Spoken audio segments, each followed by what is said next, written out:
Solo piano is one of the most sought-after skill sets in jazz piano because you're walking by your piano at your house, right? You want to sit down, you want to play it. But unfortunately, it's one of the most difficult things to learn as well. But luckily for you, in the next 3 podcasts, including this one, I'm going to be teaching you my solo piano framework. Hi, my name is Brendan Lowe, creator and founder of Jazz Piano School. Don't forget to go to jazzpianoschool.com to check out all the amazing free information we have.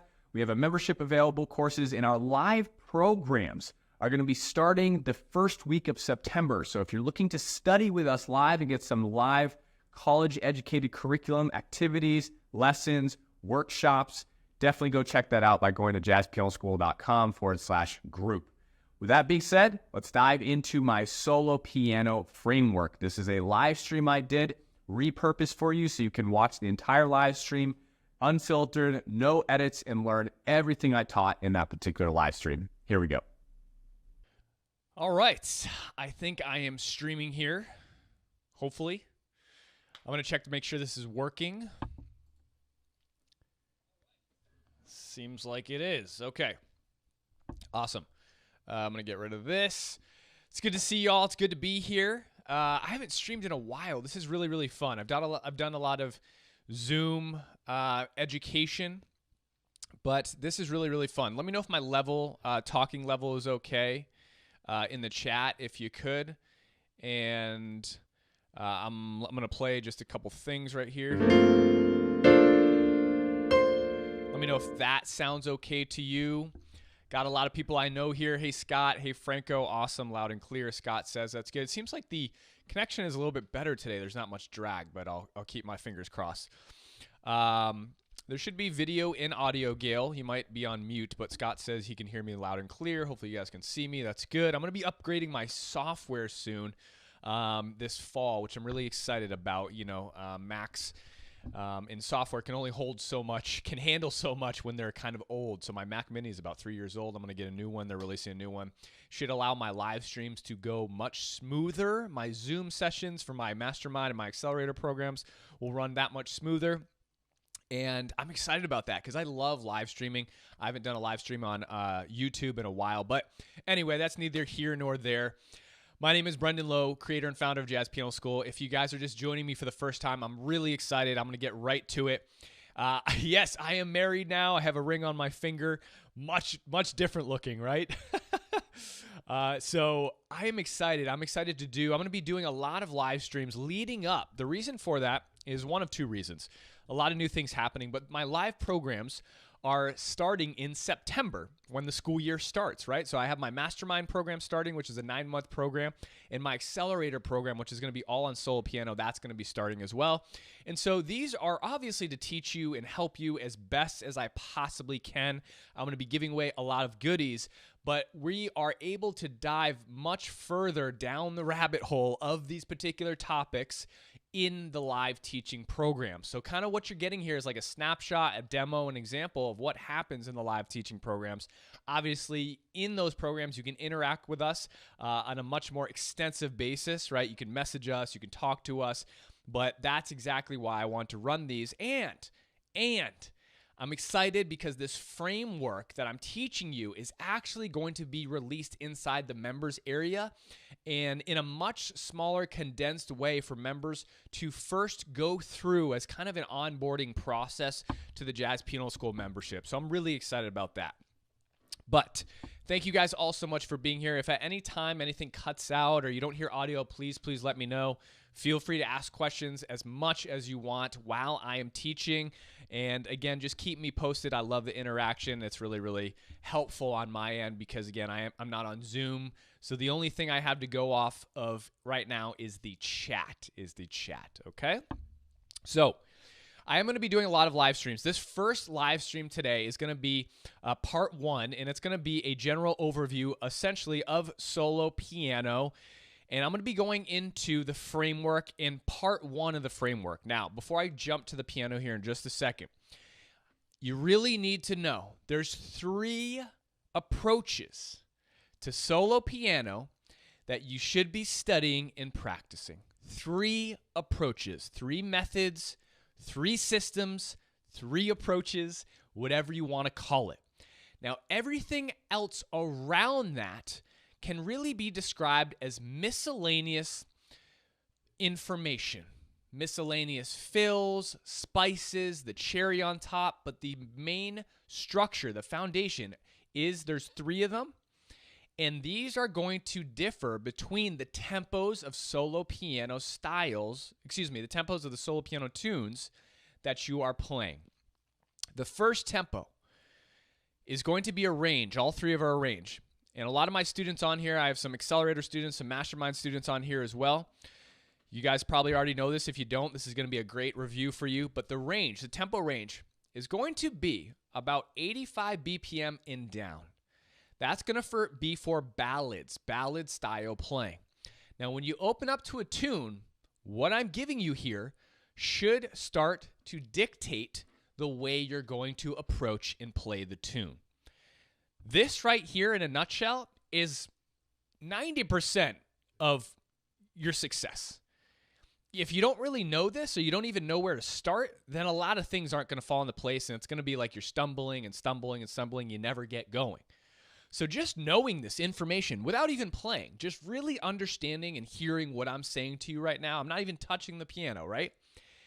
I hope you guys are writing this down. You can write 3 categories, right? Category 1, ballads, 85 BPM and down. Now, when you open up to a lead sheet, you know, a lot of times it'll say ballad. It'll say the style. Sometimes it won't. Sometimes you'll know that it is a ballad. Sometimes you'll need to know that the tune is generally played as a ballad. Now, of course, you can play it in other ways. But again, ballads are slow, beautiful, gorgeous, lush style of jazz, right? The next category, category 2, is going to be the slow swing style. The slow swing style. And again, I'm going to demonstrate these on the piano and show you the difference and what changes between each of the 3 approaches. Okay, the slow swing style is going to be from 85 BPM to about 110 BPM. 85 BPM to 110 BPM. Now, of course, these are give or take. You can kind of smudge these a little bit faster, a little bit slower, right? But these are the general tempo ranges, and you're well off if you just know these, okay? Now, the second category that I'm talking to you about right now, the slow swing style, it's a little bit faster, right? It has a little bit different of a method to it. That means we need to practice different skill sets to make those tempos happen over certain tunes. So you can't approach every single tune with the same strategy. I'm going to say that again. You can't approach every single tune. Hey, Dunya. You can't approach every single tune. George, I saw you too. Ed, Laban, Gail, I just want to say hi to you. Umberto, a lot of people I know. Mike, wow, amazing. You can't approach the same tune with the same style, so you have to change up the tune, right? And like I said, this is one of the most crucial factors to just sitting down and opening and playing successful professional jazz piano, okay? And tempo number 3, you might have guessed it, is going to be really medium and fast, and anything above, that style takes on its own method, its own strategy, its own system that has a particular set of skills that you need to work on, right? Now, are there skill sets that overlap each other in the 3 categories? Yes. Yes, there are, okay? But they are still very, very different. So if you want to be good at one style or one category, there's a skill sets I'm going to go over. You need to work on that. If you want to be good at category 2, there's skill sets you need to be good at that. And then skill sets you need to be good at 3, right? For the 3rd category, fast tempos. Okay. So like I mentioned in the email, if you guys got it, I'm going to be giving out some homework. I'm going to be giving out some assignments, and you can follow along with me now if you want to, if you're by the piano. I'm going to say one more thing that I really want you guys to understand, because I'm going to jump right into a tune right now. And to engage your all's brains, I'm going to ask you a couple questions right now. Okay? So we're going to go to the tune, But Beautiful. Actually, let me jump to the tune. I'm going to jump to the tune. I don't know if you guys will be able to see it that well, again, because the stream, hopefully, the picture quality probably isn't great for the music, but it doesn't matter. You don't really need to see the music. Let me get some chord changes for this top row in here. So if I were to go to play this, the first strategy, hey, John, the first strategy, and a lot of you, my current students from my mastermind program, my accelerator program, and just in jazz piano school, you know that I like to teach. The first step really is shells, the third and seven, below the melody to create the sound of the chord change. Okay, that's really the first step, and I'm going to go much faster than that, so be patient with me. I'm going to ask you this question, though. There's ways to practice, right? And I love teaching students how to learn, okay? So a lot of students, and in my case, I wanted to always jump to the tunes, right? And a lot of students don't understand, I didn't understand why we need practice exercises and why and how these practice exercises translate to actually playing tunes. Because a lot of students will get thrown hundreds and hundreds of exercises by their teacher, and they don't understand how it starts to translate into them playing jazz tunes, because all they're doing is practicing exercises, right? So I want to ask you guys a question. The first strategy is playing the shells underneath the melody. So I'm going to demonstrate that for you guys real quick. I'm just going to do my right hand alone. So again, remember, everyone, the shells are the third and seven of each chord change. So every time I see that chord change on beat 1 or beat 3, I'm going to place the shells to the chord underneath the melody note. Here we go.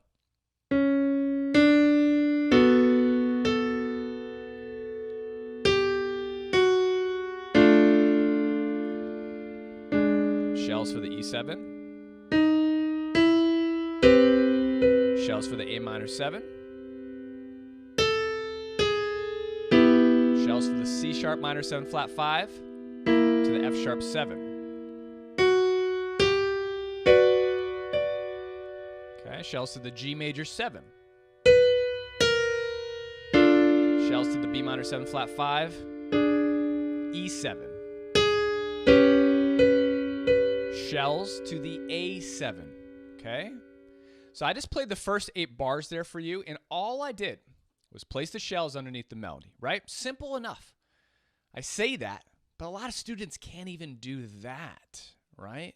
And that's really going to be the first step to achieving a professional jazz piano, solo piano sound. That very, very simple step. Now, I could teach you this. You could go through the tune, and you could learn the shells to this tune for this particular set of chord changes to the tune, but beautiful, right? Then you would know the shells that fit with all the chords here, right? But let me ask you this. What happens when you open up to another tune and I ask you to do the same exact step? How is that going to go for you? How's that going to go for you? What happens if you see a chord change that's not in, that wasn't in, but beautiful, right? Like in this first 8 bars, I don't see any E flat minor 7 chords. And I'm beating a dead horse here, but I really want to make a point, okay? So how would you be able to play an E flat minor 7 chord if it wasn't in this particular tune you just practiced? You know the chord changes to this tune. That's fantastic. But when you go to open up to another tune, you're not able to play some of the chord changes, maybe even all the chord changes, because the only changes you've learned for your shells were the changes in But Beautiful.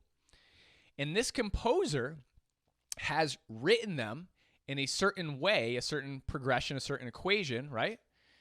So it's very difficult to play other tunes if you've only practiced within tunes. I'm going to say that again. It's very difficult to continuously play and open and unlock the doors to jazz piano freedom if you're only practicing tunes, only playing tunes, right? So my point here that I'm getting at before I actually go into more substantial teaching is that I want you all to be conscious of the fact that certain tools, there are tools that allow you, there are keys that allow you to unlock freedom, unlock doors within your playing, that unlock the freedom to play all tunes, any style, any chord, beautiful improvisation lines, beautiful two-handed voicings over any tune, okay? But by just practicing individual tunes, that does not give you the keys to do that. You need to work on sculpting and perfecting certain tools so that when you go to a real book, when you go to the tunes, when you go to the game situation, you can perfect those tools and execute them, I guess is what I meant to say, in a perfect way over all tunes, okay? So Susanna's right. The melody can't clash with the shells in that new tune.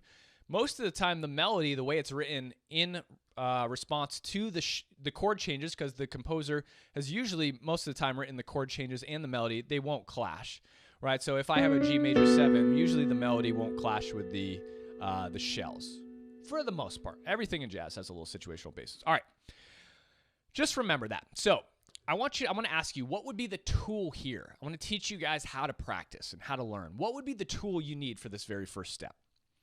Okay, you can answer out loud to yourself. If you want to write in the chat, you can. But what would be the tool you need to practice to gain the first step, to gain power, to gain control over all tunes, to conquer the first step that I just gave you? Now, the first step, just to remind you, is playing the melody with shells underneath the melody. What would you need to practice, right? Okay, what about playing one tune in 12 keys? Close, Randall. Yeah, that's close.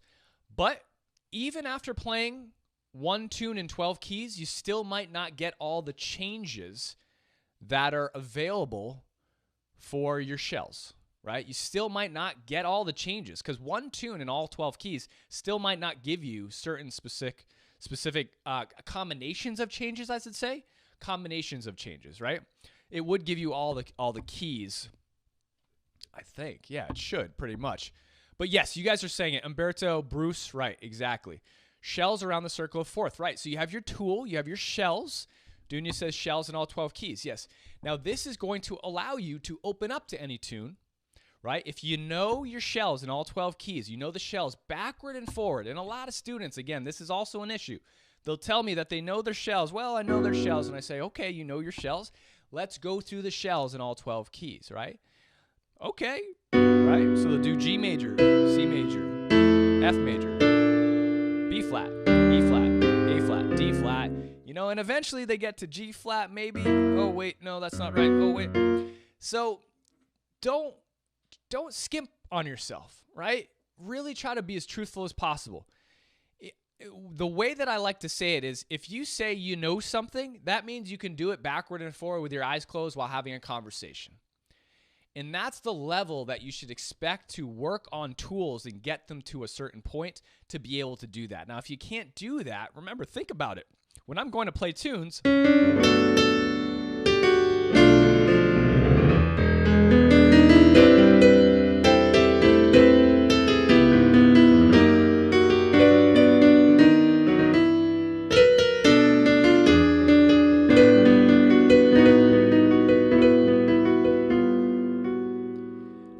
I need to be able to do so many things on the spot. My brain is working in so many different ways. My hands are working. My feet are working. I have 100,000 things going on right at once. So you want to think about it as like an internal, complicated machine that's working. Now, if one gear or one component is a little bit off in your machine, oh, you don't know that shell that well, that means that gear is going to get stuck. And when it gets stuck, the other gear that's connected to it is going to get stuck. And then the gear that's connected to that is going to get stuck. And then everything starts to fall apart, right? So this is why a lot of students can't put this together. Okay, here we go. Shells. Very first step. Now, if you can't do your shells or you don't know your shells for solo piano, that's your homework. That's your homework. Even if you guys know your shells, flip open to test yourself to multiple tunes this week. Flip open and just do your right hand alone. Don't even worry about your left hand. Just see if you can play melodies on the spot with your shells underneath your melody. I mean, take its simplest form and start from the bottom up and see what you can do. I'm going to add in my left hand now. I'm going to add in a bass note to give us some low-end bass harmony. Woo, gorgeous.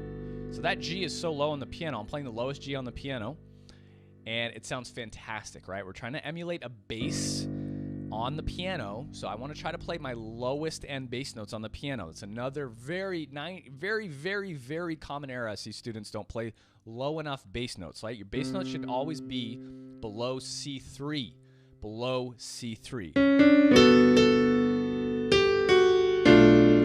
Now in this case, I just want to let you guys know I could double the melody. I'm going to do that for now. Actually, I wasn't before. But I'm going to double the melody. The melody is a shell note. That's why I wasn't playing it. So sometimes you can get away with the melody. If you know the melody is a shell note, you don't need to double it because it's reflecting the sound of the shell. That's why I wasn't playing that before. But I'm going to do it in this case. The melody note can be a shell, like Umberto says. Yes, perfect, right? So the melody note is a shell. It can't. You don't have to double it, but I'm going to double it here too, just for a visual perspective of placing all the shells in the chord below the melody. So I'm going to isolate the melody. I know it's a shell, but I'm going to visually place all three of my minor 7 flat 5 shells. Now again, in a minor 7 flat 5 chord, we have 3 shells because we need all 3 of those notes to reflect the sound of a minor 7 flat 5 chord. Here we go. I'm going to go to the E7. Here are my E7 shells. There is no melody on beat 3 when that chord happens. So all I'm playing is shells and bass notes. I'm playing A, very bottom on the piano. This is A2. Again here, the melody note is a shell note. So I'm going to double it here. All right, you see that? And then I'm going to go to my F sharp 7.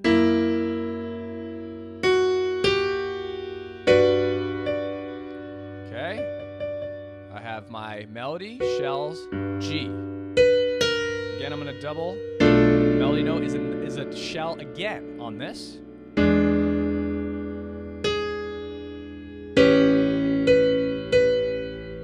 Okay. Listen to how that sounds, right? We have a beautiful arrangement of but beautiful. Beautiful arrangement of but beautiful. And it sounds gorgeous, but what's it missing, right? It's missing musicality. It's missing fluidity, smoothness. And essentially, in a nutshell, it's missing time. It's missing time. It's missing a tempo, right? And again, another huge factor, right? That tends to lead to students, they're playing not sounding the way they want it to.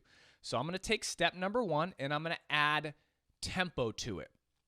And by tempo, I just mean a steady pulse. And one of the things you can do with your shells, y'all, is if you have your shells down pat, play this in its simplest form with a metronome clicking and see how you do. Right? So here we go. I'm not going to put a metronome on, but I'm just going to internalize it. 1, 2, 3.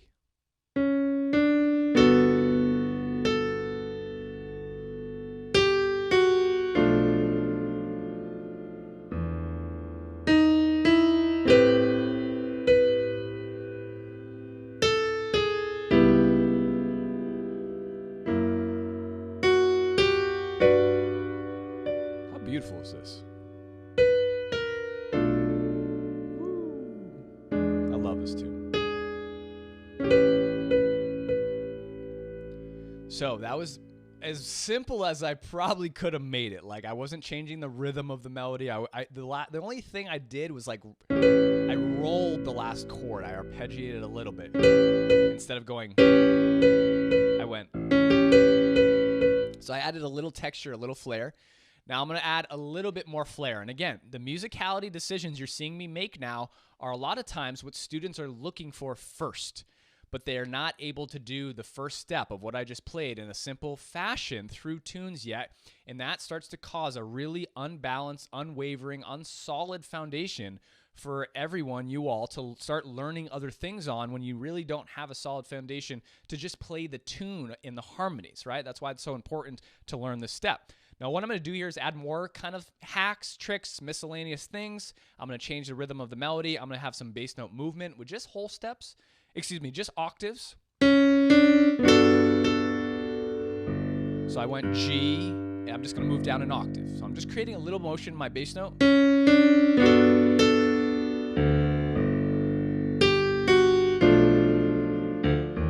Right, so here, I know you can't see this is off the screen. I'm going to do a little roll up there.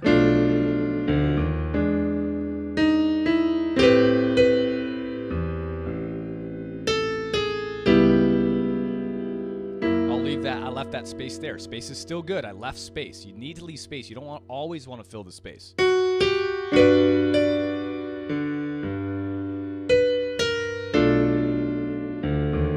Like that walk up.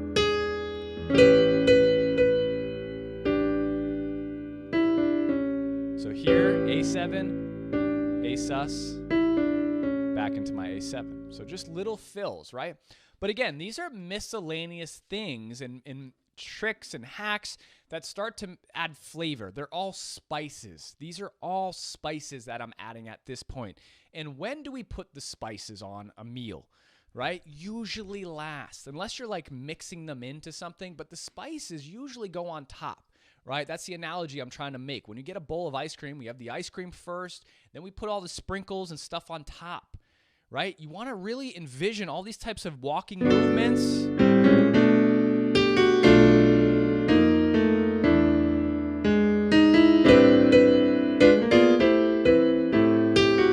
All this kind of stuff.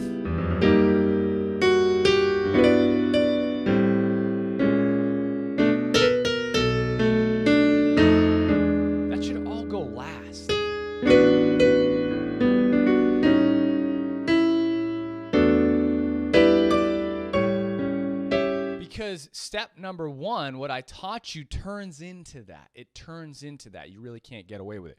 Let me move on. Okay. Any questions? Again, throw them in the chat, guys. I'm going to keep going on. Now, I'm going over ballads right now. The first step to ballads, the difference between the ballads and the slow swing is going to be a lot of tempo, and our hands are working together to create lush ballad harmonies, right? So once I got my shells, I just played with bass note. I'm going to add another component to my left hand. So again, we're kind of on this. We're still within category 1, but I'm working through steps in category 1. Okay, in my programs, you get much more information on this, right? Handouts, lessons, things like that, tutorials from me. In this live stream, I'm kind of going through it fast. And again, we have spots open for the Accelerator Mastermind program if you are interested. I'm going to add 1 and 7 now. So I'm adding one more note to my left hand. Before I just had a bass note. Now I'm adding one more note. Right? So I'm adding one. Oh, sorry. I got to keep my shells in my right hand. So now I have 1 and 7 in my left hand. Now I'm going to play 1 and 10 here. Right? Now, if you can't hit a 1 and 10 in your left hand, that's okay. Just jump. Right? Like this. Now, the reason for this is because we want to keep our bass notes down low. We want to keep Ron, who's on this live stream, he's heard me say this a billion times to him. Right? And it's hard to do. It's hard to do. It's really hard to do. If you're used to practicing something or used to playing chords up here in the middle register, it's hard to keep your hand down low. But this is really, truly what gives that low and beautiful, lush sound supporting the harmonies, right? Now, the combination of components, sorry, I'm going to keep going. In my left hand is going to be a combination of 1 and 7 and mostly 1 and 10. 1 and 7 and 1 and 10. I'll use 1 and 3 occasionally in my left hand, but rarely. And again, solo piano, category 1, ballads, 85 BPM and down. So watch my left hand here. Don't worry about my right hand. You know what my right hand's doing. It's playing shells underneath the melody. We did that already. 1 and 7. 1 and 10. I made a little jump there. 1 and 7. 1 and 7. I got to keep my right hand shells. Jump. 1 and 10. 1 and 7. 1 and 10. 1 and 7. 1 and 7. 1 and 7. Right? So already the harmonies, the sound, the thickness, the lushness, the flavors are all mixing a lot better now.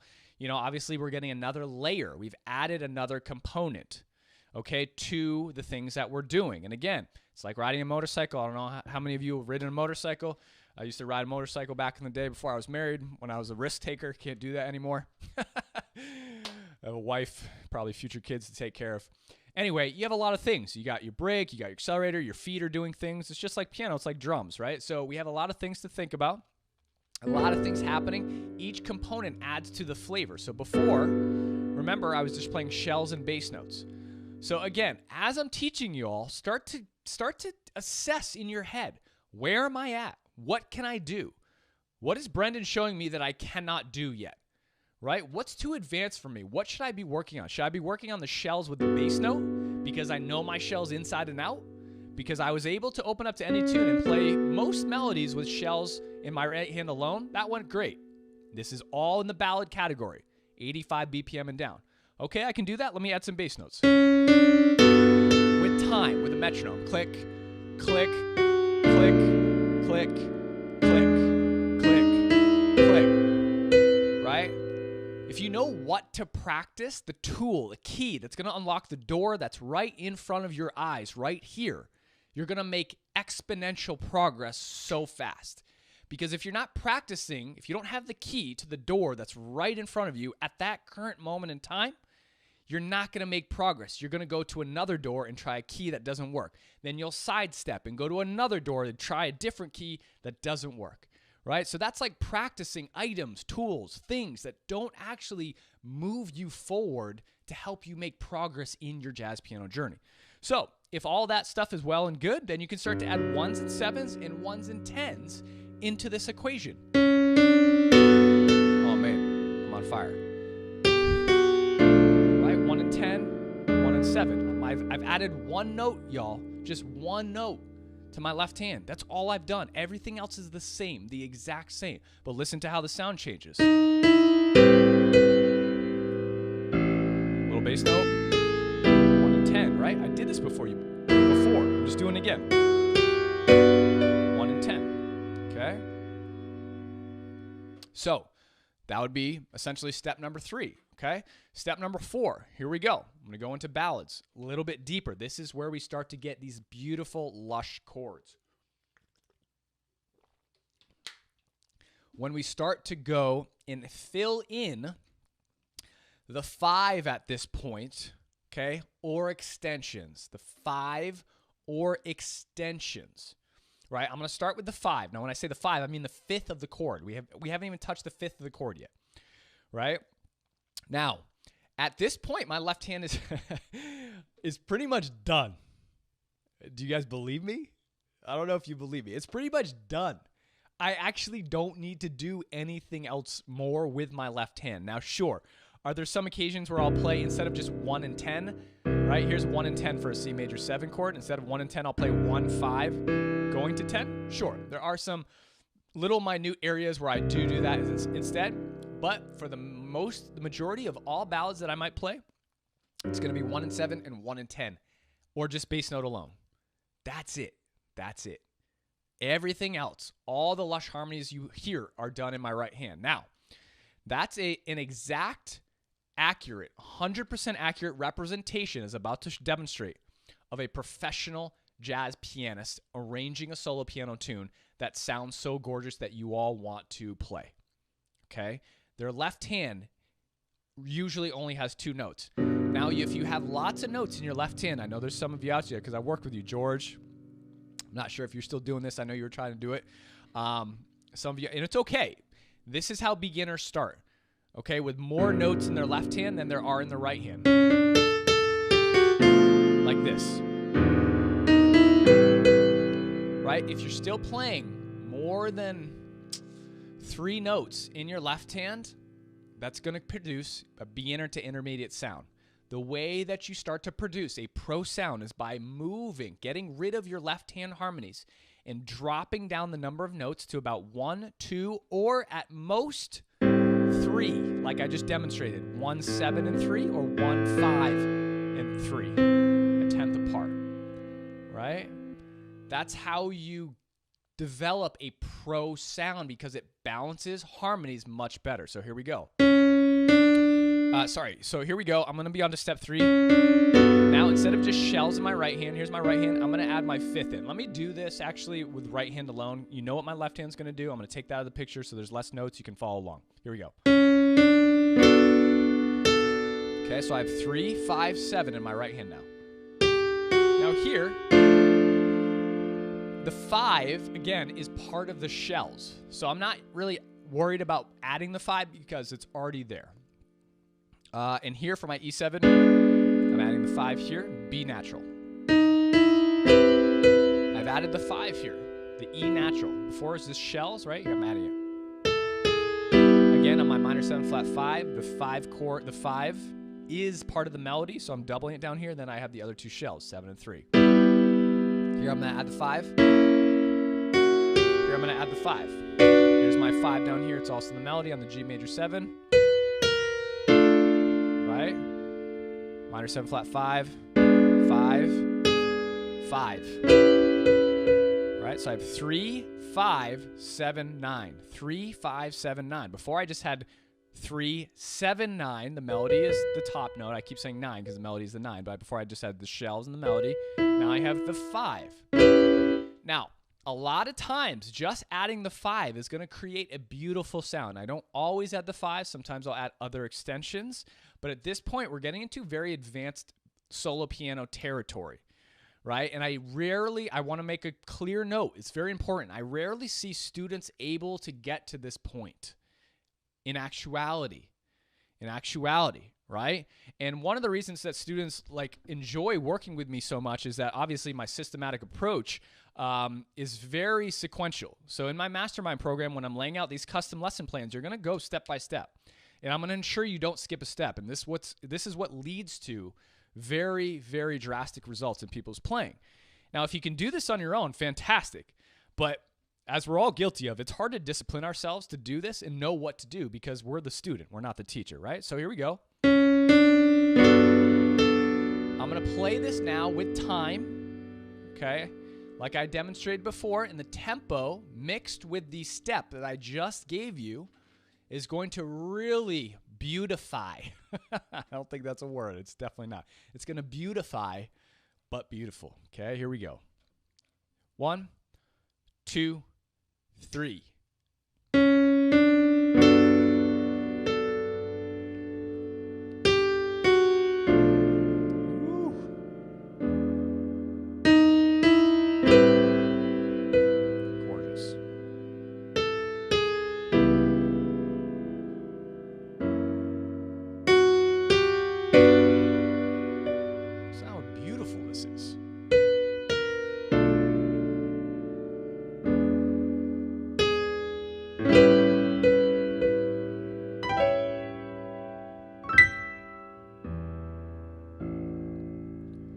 Absolutely gorgeous. How many of you would like to just play like that?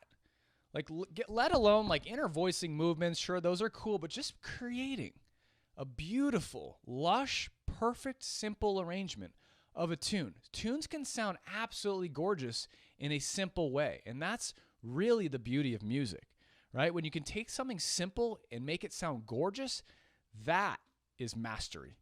Right? Taking advanced stuff, sure, the advanced stuff sounds fun, but that's easy because advanced stuff is advanced stuff. It sounds flashy. It always sounds good. But taking simple stuff and making it sound beautiful and good and jazz for sure, using this step-by-step process, that's very difficult. And that's what I challenge you. All of you on here, I challenge you to work towards this as a goal, right? For ballads. Again, I'm only talking about category 1 right now.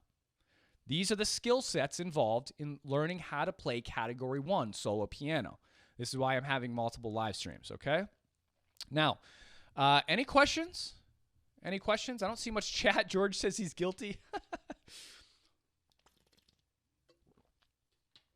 I'm having a great time. I love doing this teaching. I love teaching y'all. I can't wait for my new software so I can up the resolution of everything. I'm kind of a tech nerd at heart too. I love tech.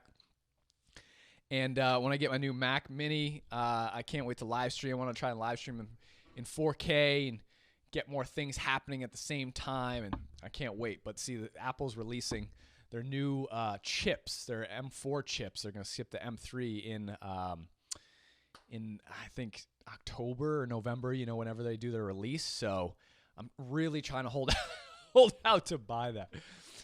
Franco says, "Are you using pedal?" Yeah, let's talk about pedal for a second here. Are roots and rootless voicings in left hand another style of solo piano? These are great questions, y'all. Franco, thanks. Fantastic question. I'm going to answer that right now. And then Bruce, I will go to you in just a second. So pedaling, yes. Category 1 involves mainly pedaling in solo piano.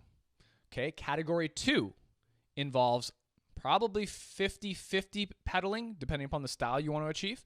Category 3, remember, I'm going by tempo, y'all, right? So category 1 is the slowest, ballads.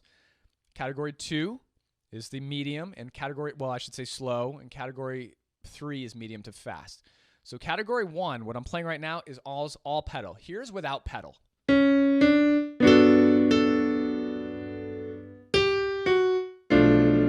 There's little gaps you can hear, right? Obviously, because I'm not holding the notes down.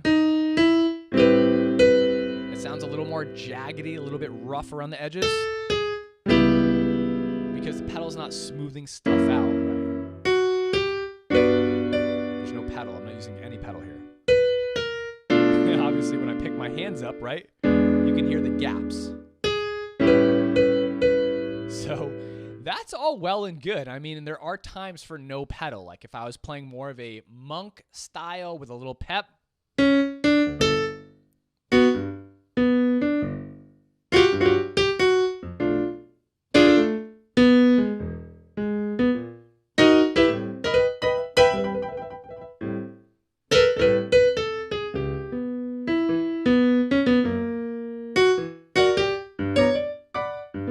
Maybe like an Errol style.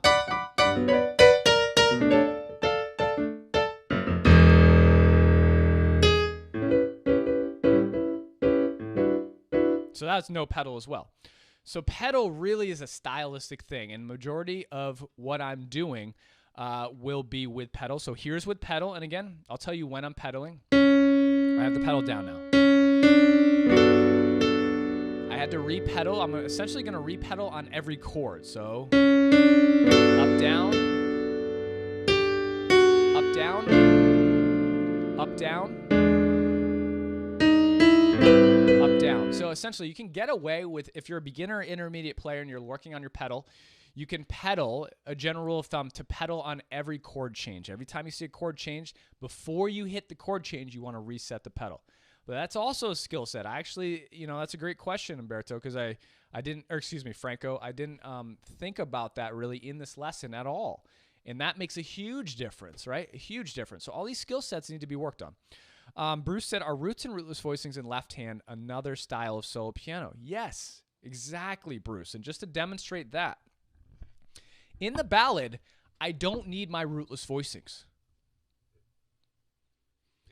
In my ballad playing, I don't need my rootless voicings because, as you can see, the way that I'm harmonizing these melodies is split between both of my hands, where I'm harmonizing the melody, and I haven't even gotten to extensions yet. But I really don't need rootless voicings. Now, is that to say that I don't use them? I use them on a very advanced level, but a lot of times, again, students aren't even up to the point where I need to discuss that. I don't really need to talk about it. What I've taught you here, it should be a goal for all of you to get to this point that I'm at. Because if you can do that, your foundation will be amazing. Okay? So, essentially, lost my train of thought. The rootless voicing. So, Bruce, like if I were to play this fast, category 3 is mainly, category 2 and 3 use much more rootless voicings. Category 2, I'm going to use rootless voicings in my right hand more to jump down and comp. So again, I have obviously you can hear a little bit of a tempo now. 1, 2, 1, 2, 3. Rootless voicing. Rootless voicing.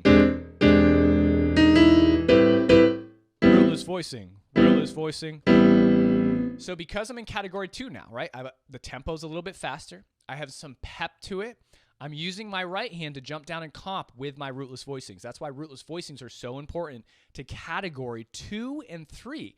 Now, the difference between category 2 and 3, again, there's minute changes all over the place, y'all, right? The difference between category 2 and 3 is that in category 3, my rootless voicings, majority of the time, aren't being played in my right hand anymore. They're being played in my left hand.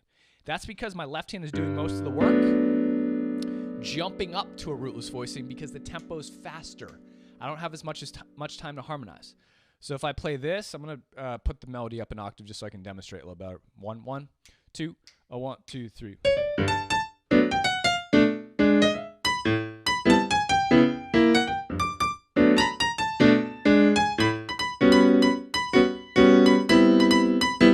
Right, so as you can see, my left hand is taking over my rootless voicings because my right hand has to worry about the melody and it's going by fast. So those were fantastic questions, y'all, because it really demonstrates how certain tools, certain skill sets really are very applicable to certain goals of yours, certain styles, and the ways that you want to play tunes. So I encourage you, don't spend time on a tool or a voicing or something you see on YouTube unless it really is in the lane, in the path of what you're trying to work on. Stay with the skill sets. Work on the skill sets that you want to accomplish a certain style, a certain tune in the solo piano category that I've listed out at the tempos, right? All right. I got 15 more minutes. I'm going to answer a couple questions. I'm going to go one step further with some extensions now and some miscellaneous flourishes and things like that.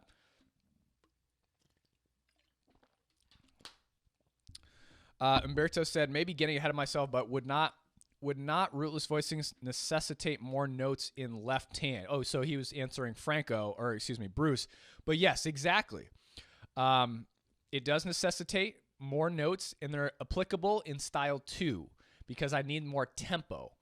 Okay, I need to hold tempo with more sophisticated comping rhythms. 1, 2, and 3, and 1 and 2, and, right? Stride and rootless voicing with the melody note holds, like in the bridge of Sentimental Mood. Yeah, so if you have a stride style, many more rootless voicings are happening. The ballad style, which I'm going over today, right? It really doesn't use that many rootless voicings because we're using a slow, methodical, meticulous, surgical, step-by-step process as far as step 1, melody, shells.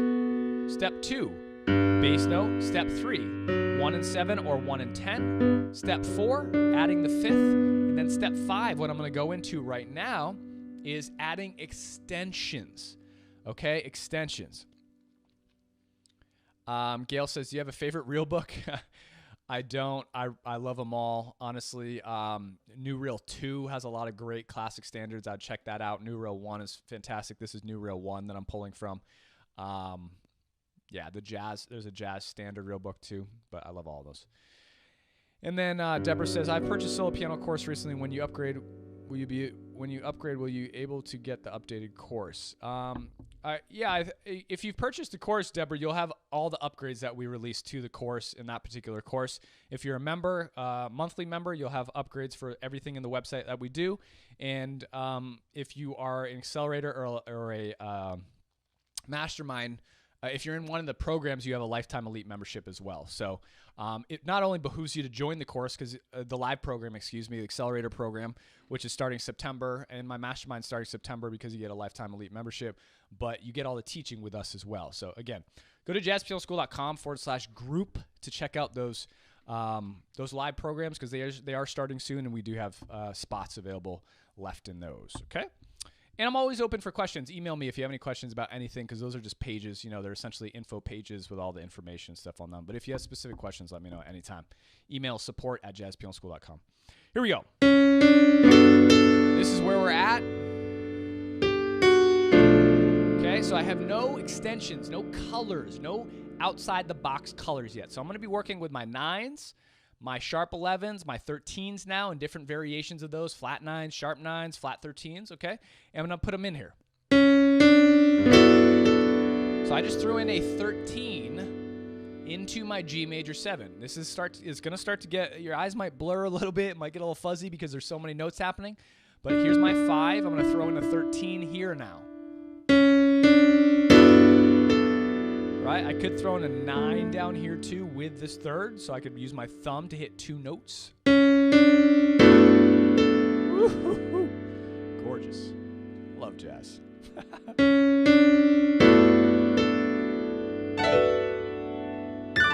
Right? These are just flourishes.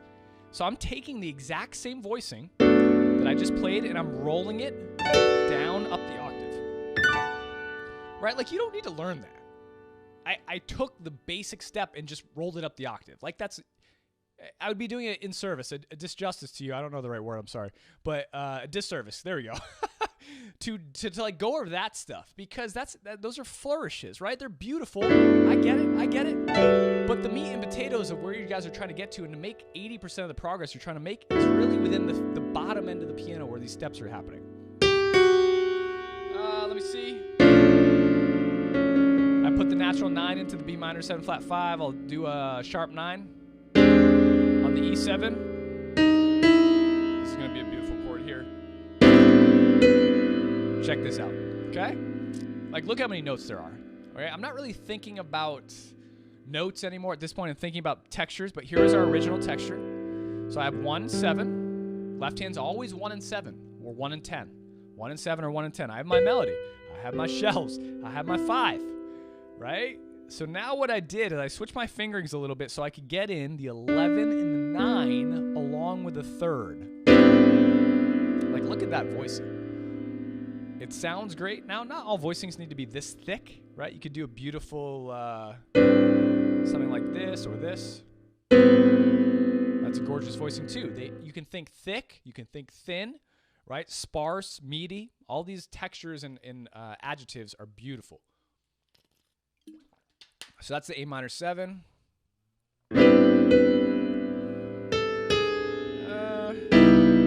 I'm adding the natural 9 again here. Maybe I'll go flat 13 here. The flat 9 is on top. This is the F sharp 7. Let's do the 13 and natural 9 here. Now again, here's a beautiful time for some inner voicing movement, because I can move my 5 to my sharp 5 up into my 13. I can double in my left hand. Right? And again, that's like 1% of the puzzle. Like, it sounds great. I get it. It's fun. Like, keeps the motivation up again, but it's like 0.01% of the puzzle, right?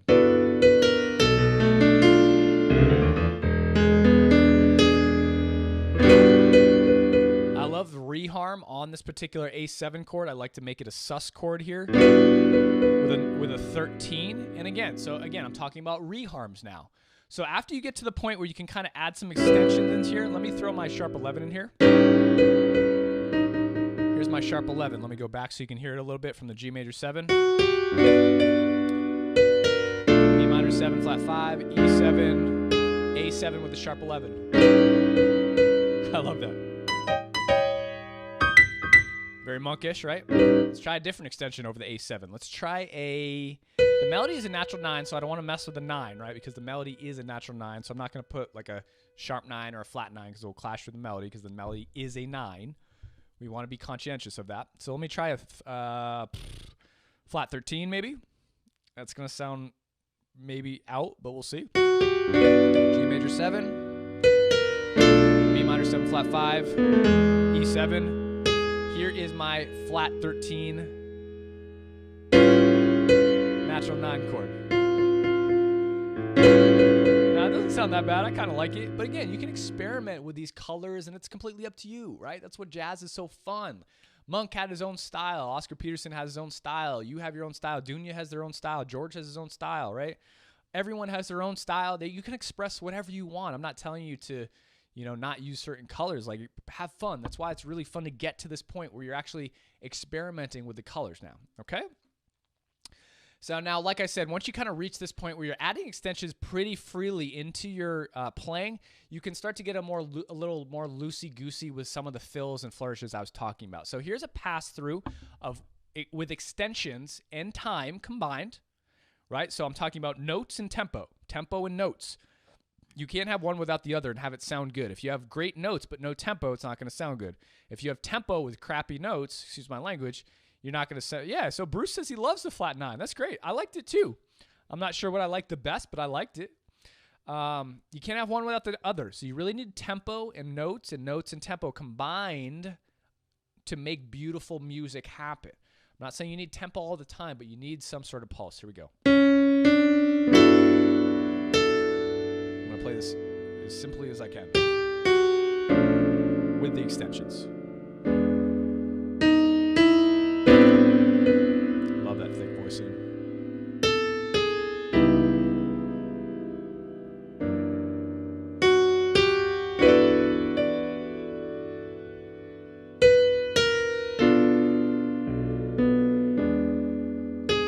That flat 13 again. Yeah, I like that. I would probably do that. I'd start on the flat 13, go up to the 13, roll back down to the flat 13, roll back down to the 5. Right? So you can change the extension within the chord when you're on it. You don't have to sit there. This is a huge Bill Evans trick. He would land on extension, move it up to another extension, move it back down to that extension, and then maybe resolve it to the 5, right? So here's my flat 13, 13, flat 13, 5. Really beautiful inner motion stuff there, okay? Now, that's the simple version, right, with extension. Here's a little bit more movement, some more flourishes, some more fills that really start to add the spices and flavoring to what you hear on the ballads, right? Here we go.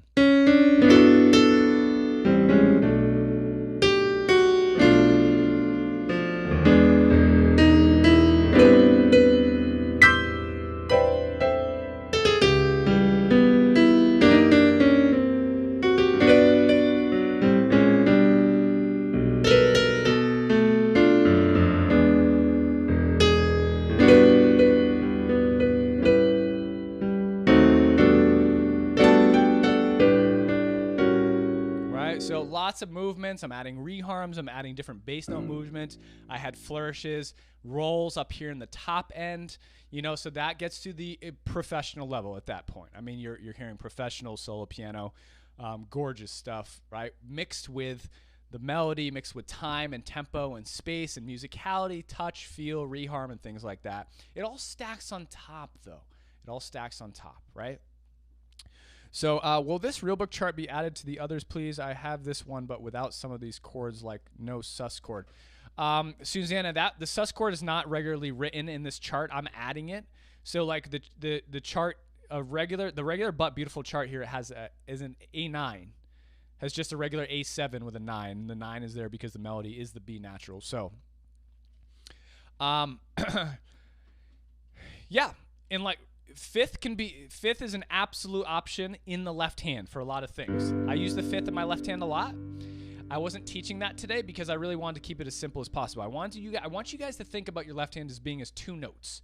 Just 2 notes. That's it. Right? When you get to that level where you can do the 1 and 7 or the 1 to 10, then you can start to add that fifth in there if you want, right? As an option. But it's really not needed. It's not necessary. It's like a addition of meat into your left hand, right? And again, I leave some of these things out because I rarely hear students get to the point where they can just do things in a simple way. Like just work on getting the most simple version of these tools down to a masterful level where you can really execute them well over many, many tunes. And remember, the key to executing them well over many tunes is not by practicing a lot of tunes. It's by practicing these skill sets outside the tunes over chord progressions. 5 to 1s, 2 5-1s, your shells, your 1s and 7s, right? Your shells with your 1s and 7s. Isolating the tool and working on it, and then taking that tool and bringing it to the tunes, any tune, because you've worked on it outside of the tune, okay? And again, Susanna's question is a great kind of question or observation, I should say. She said, will this real book chart be added to the others, please? I have this one without some of these chords. So essentially, Susanna, I would encourage you to work on the sus reharm. To work on the sus reharm. What you're trying to get at is a sus reharm in tunes.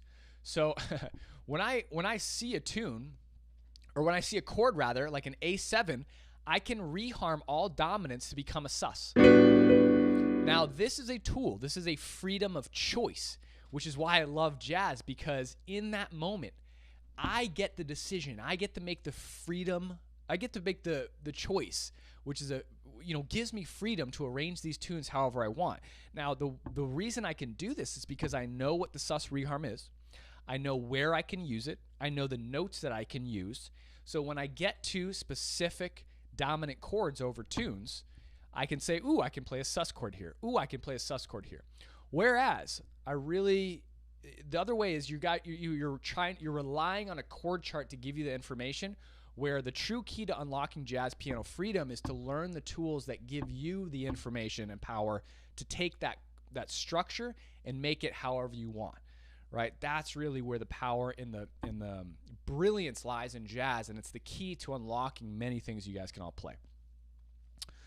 Mike said, will this be put in the podcast archive to watch again? Yeah, guys, this will be on the live stream archive on the YouTube channel, right? So you can go back and watch this on the YouTube channel, and it's in the live streams. They should be categorized. Maybe I'll just release it as a podcast too.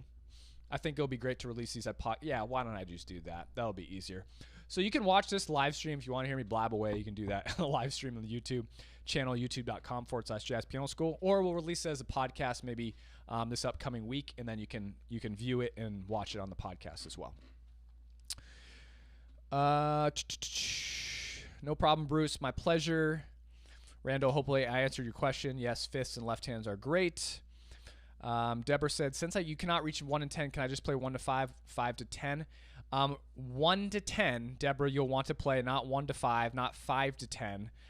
You want to definitely play 1 to 10. Okay, so when instead of playing 1 to 10, let's say on the B minor 7, right? So here's my 10th. I'm going to play 1 and I'm going to jump to the 10. So here it is rhythmically broken down for you. 4 and 1, 2, 3, 4 and 1 and. Your 1 to 10 is going to be broken down into 2 eighth notes. 1 and.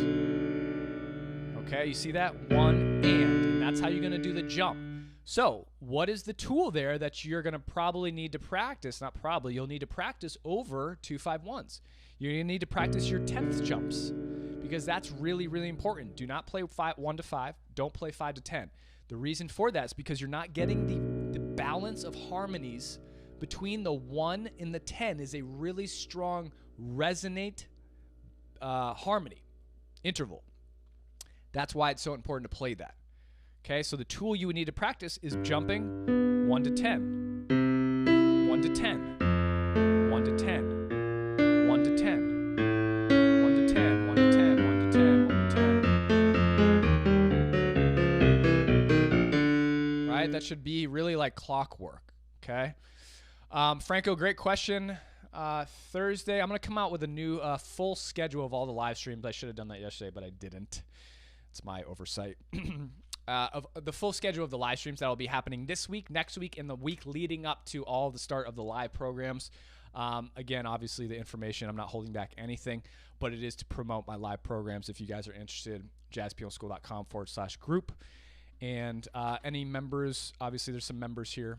If you guys are interested, let me know if you have any questions. Susanna, sus2 is a funny pop way of just saying a 9. It's just a 9. So if you see a sus2 chord, it's usually in pop songs. So if you see a C, if a C triad is just written as a C. Okay, let me go to my my chord. Yeah, here we go.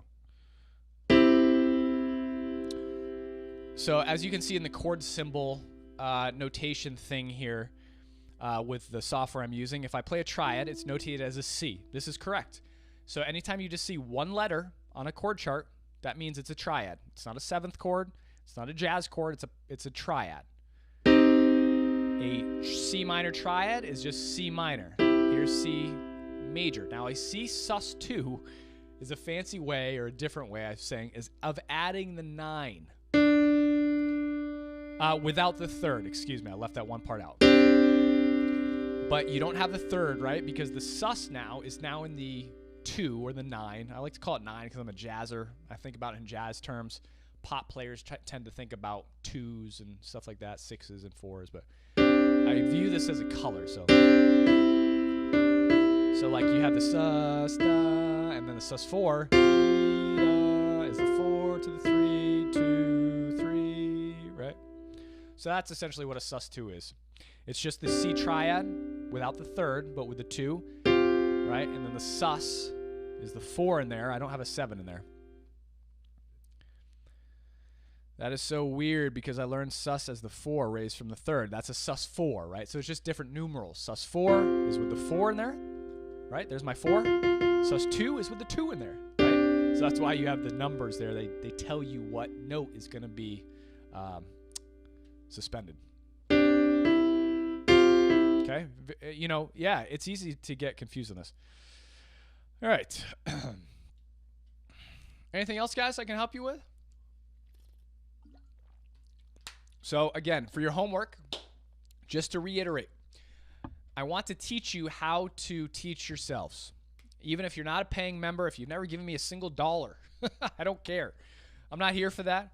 I love teaching, and I want to teach you how to fish. I want to teach you how to teach yourselves so you guys can make progress and be like, man, I learned so much from your podcast, from your live streams. I love that. All right? So I want you to discern, if you're watching this, if you're watching it live, if you're watching it later, I want you to discern what step you need to work on.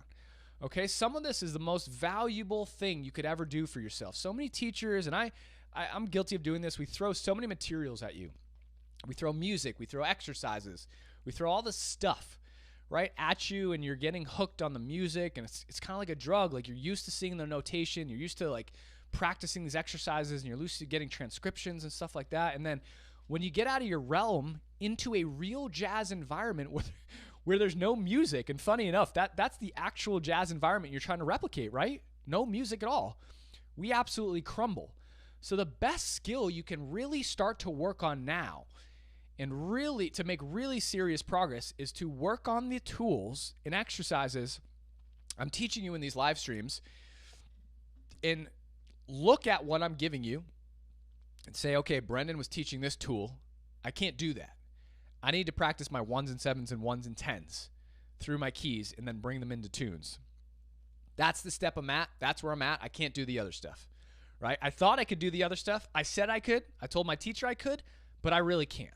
Okay, I was lying to myself. It's okay to say that. Sometimes we need to admit where we actually are in life in order to get better, right? And that's a hard thing. It can be very hard to do that. We've all been there. I've been there many, many times. We need to really look in the mirror and be honest with ourselves about what we can and cannot do, right? If you can add your shells with your 1s and 7s and 1s and 10s really well over ballads, right? Then your next step is to try to add the 5th or extensions, okay? In your right hand. Remember, all this is in your right hand, right? So your right hand. But again, there's no shame in saying, I can't do any of that. I literally can't do any of that. I can't even play my shells. I don't even know my shells in my right hand. That is okay. That's okay. It's truly okay, and I commend you.